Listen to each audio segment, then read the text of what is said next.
Are they going to run the same stuff? Are they going to give us the same fronts? Are they going to show the same blitzes?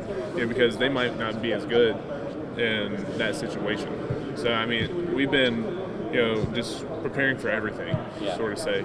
Like getting ready for anything they can throw at us, just be ready for them. Well, for instance, I know I think it's their Mike, right? The All-ACC guy, the linebacker, is probably the best guy on the defense. He's sitting out for the pros.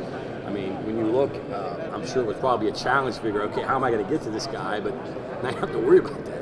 Yeah, I mean, very true. We watched him on film. He's a really good player. Yeah. And, to see him, 17's his backup, so he had a little bit of film. So, I mean, that's what's also hard, too. Right. Like, there's not much film Not on sample him. size, yeah. Right. So, just, like I said, prepare for everything. But, they are pretty big up front. Right. And so that, I probably in a way for you, probably like that because you don't have those small, quick guys you've got to try to get your hands on. So at least you got a bigger target, right? Yeah, you got a little bit of bigger target, but, I mean, they have a talented D-line. Yeah.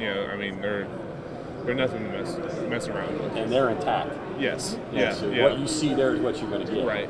You mentioned you don't have a ton of film. How different is that from the usual week-to-week game? You do have a lot of film. You know who you're playing against. Now you've got a long layoff between games, but a lot of unknowns.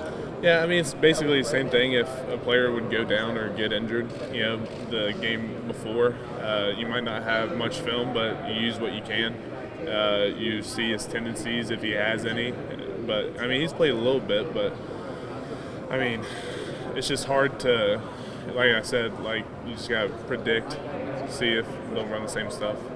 In some ways, kind of like an opener. I mean, when you talk about, you probably feel fresh again, your body's, you're not like you were in the Baylor game when you're all beat down after a long season. So is there that freshness a little bit? Oh, yeah, for sure, especially with, the 2 ankle injuries I was working through pretty much the entire season. Finally got some time to really work through them, rehab them, and, really get them back to full strength. And this is the best I've felt in a long time.